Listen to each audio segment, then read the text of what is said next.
Any tips for somebody who just got a new car and they're dealing with that smell to help bring it down at least? Sure. Couple ideas.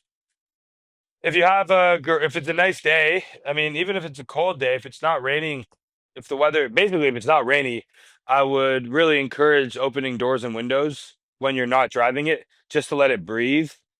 I would encourage, um, when you're driving, one of the best ways to drive, if you have a sunroof and you could open it or do that like little vent crack. That vent crack is incredible. That's one of the best ways to exhaust air out of your car. It doesn't get too loud. Like I pretty much always am, if I'm in a car, I always have that vent open. If you're in a pickup truck, the vent and the back window is a great combo, just both cracked. And if you don't have that, cracking two windows in your car like an inch is good for that cross ventilation. But basically, when you're in the car, increase the airflow. And when you're not in the car, giving it some time to off gas would be good too.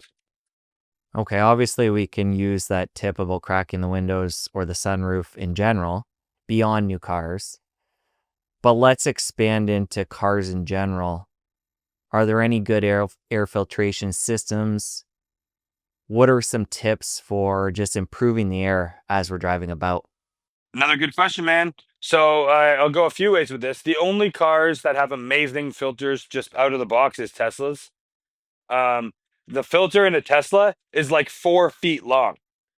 The filter in every other car is like teeny tiny. Tesla, I would call an air scrubber. So the filter is massive. The carbon, the HEPA, it's like serious heavy duty air filtration. Um, and I've tested it a lot. The carbon dioxides are good.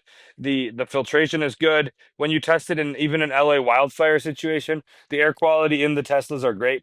So that's the only car I've seen that has great air filtration out of the box. For other cars, I buy cabin filters off of Amazon. There's a more also, it's shockingly easy to change your cabin filter. I'm like the least handy guy in the world. In mine, you just open the glove box. It takes a minute, and you swap out the air filter. Um, I get them for like I think for $20, I get like three of them, and they're carbon, so they're like a much better premium HEPA carbon type of filter. And I change mine like every month or two. And when I change it, it's a dramatic difference. The air conditioning and the heating works better because it's less blocked, and the air smells much fresher. So I think normally they're telling you to change it every like 6 months or a year. It's way too infrequent or not frequent enough. Changing it like monthly or bi-monthly is way better.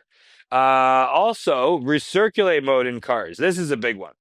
So, carbon dioxide is called CO2. The outdoor CO2 is 400-ish, 450 in that range. Indoor CO2 is usually about 600 to 800. People are breathing, there's less fresh air. At 1,000, that's when the brain fog starts kicking in. 1,500, 2,000, that's where you get serious fatigue. Think about office buildings, elevators, classrooms, church, synagogue, whatever. People are like, it's stuffy inside. I got to go outside and get a breath of fresh air. What you're really saying when you say it's stuffy inside, that's your translation for the carbon dioxide is too high. I usually carry a CO2 monitor with me, and I'm always the guy at a restaurant or at a party opening windows and doors and monitoring the CO2 in my car. CO2 normally is 600, 700. If I got that recirculate button on, it gets 2 or 3,000. So especially, if you're in Canada, it's cold, you're on a drive, you have that recirculate mode on, the heat's on, and you're getting tired. It's because the carbon dioxide is getting very high. You're like, I just need to open the door and get some cold air. No, no, you're purging the carbon dioxide. That's why you feel better when you crack a window in the car. So the only time I would recommend using that recirculate mode is if you're driving by like construction or smelly area or it's wildfire smoke. If you're using it to control the flow of the outside in, great. But generally, I would not recommend having that feature on because you're going to be suffocating yourself with too much CO2.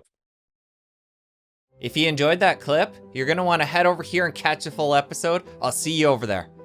My background was in wildfire restoration, flood, hurricane cleanup, mold removal. So I would go to big disaster zones, make a sick home a healthy home so a family could come back. And the air was just as much a big part of making a building healthy and safe again.